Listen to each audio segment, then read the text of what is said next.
Subscribe कीजिए royal teacher को education संबंधी न्यूज़ तुरंत पाने के लिए।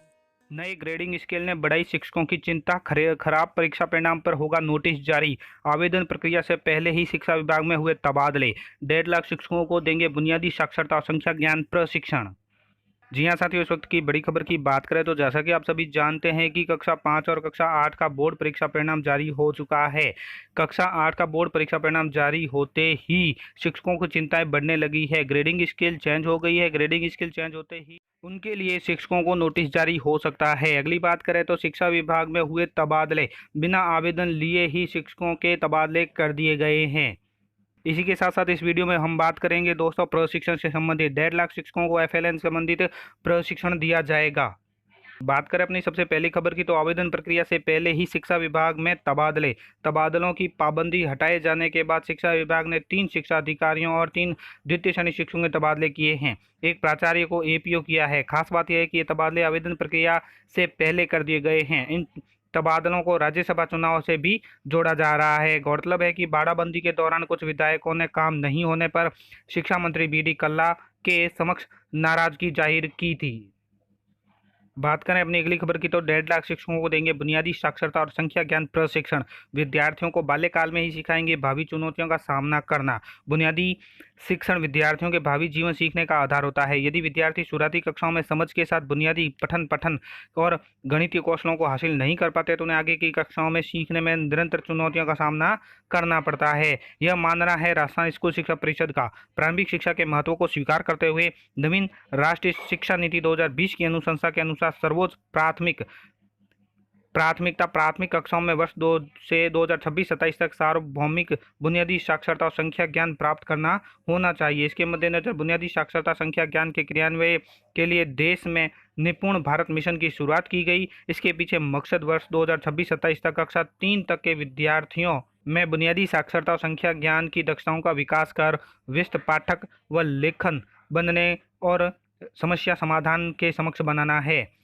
साथ ही उनमें अधिकतम खेल खोज गतिविधि आधारित दैनिक जीवन व स्थानीय भाषा को शामिल कर उन्हें समावेशी कक्षा का माहौल प्रदान करना है। इसके लिए शिक्षकों, प्रधानाचार्य, शिक्षा अधिकारियों, शैक्षणिक संस्थाओं का निरंतर क्षमता निर्माण करना है। उक्त उद्देश्य प्राप्त करने के लिए राजस्थान स्कूल शिक्षा परिषद ने प्रारंभिक और माध्यमिक शिक्षा संस्कृत शिक्षा विभाग के राजकीय विद्यालयों में कक्षा 1 से 5वीं में अध्यापन कराने वाले 1,44,236 शिक्षकों को 6 दिवसीय गैर आवासीय प्रशिक्षण देना तय किया है। यह प्रशिक्षण 13 जून से 23 जुलाई के दौरान राज्य, जिला और ब्लॉक स्तर पर अलग अलग चरण में दिए जाएंगे।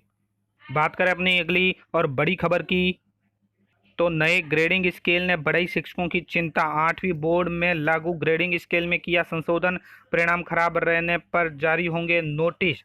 जी हाँ दोस्तों, प्रारंभिक शिक्षा निदेशालय ने कक्षा 8 के परीक्षा परिणाम से पूर्व लागू ग्रेडिंग स्केल में संशोधन किया है, जिसे विद्यार्थियों के साथ ही शिक्षकों को परेशानी में डाल दिया है। अधिकतर विद्यार्थियों की सी या इससे नीचे की ग्रेड आने पर शिक्षकों को नोटिस की चिंता सताने लगी है। ग्रेडिंग स्केल में संशोधन इस तरह किया गया है कि सरकारी स्कूल का कोई विद्यार्थी यदि 70% अंक हासिल या अर्जित करता है तो उसे सी ग्रेड भी मिलेगी, जबकि 70 से 85% अंक पर बी ग्रेड एवं 86 अंक पर ए ग्रेड दी जाएगी। विद्यार्थियों को यह पीड़ा है कि 60% से अधिक अंक होने पर प्रथम श्रेणी मिलती थी, मगर 60 से 70% अंक अर्जित करने के बावजूद सी ग्रेड से संतोष करना पड़ रहा है। इस संशोधन से पहले गिर रहा 8वीं बोर्ड का परीक्षा परिणाम ग्राफ और गिर गया है। हाल ही में घोषित परीक्षा परिणाम में भी सी ग्रेड स्केल को आधार माना गया है,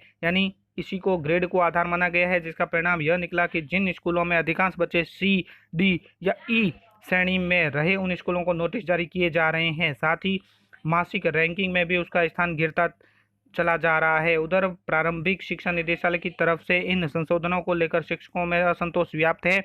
यदि स्टूडेंट को सी, डी और ई ग्रेड मिलती है तो सवाल शिक्षकों की कार्यप्रणाली पर उठेगा। कुछ शिक्षकों का कहना है कि इससे अच्छा तो मार्क सिस्टम था, जिसमें 60% अंक लाने पर स्टूडेंट प्रथम श्रेणी से उत्तीर्ण हो जाता और इससे उसके और उसके परिजन का हौसला भी बढ़ जाता और स्टूडेंट पहले से ज़्यादा मेहनत में अध्ययन करता। संशोधन के बाद क्या है व्यवस्था वो भी जान लेते हैं कि 86 से 100% अंक लाने पर ए ग्रेड मिलता है।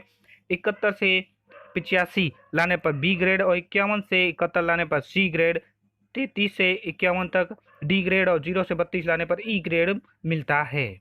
तो साथियों, ये थी आज की बड़ी खबर। उम्मीद है ये वीडियो आपको पसंद आई होगी। वीडियो पसंद आए तो जरूर लाइक, शेयर और सब्सक्राइब कीजिए। पास में आने वाले घंटी के बटन को जरूर दबाएं एजुकेशन संबंधी न्यूज़ तुरंत पाने के लिए।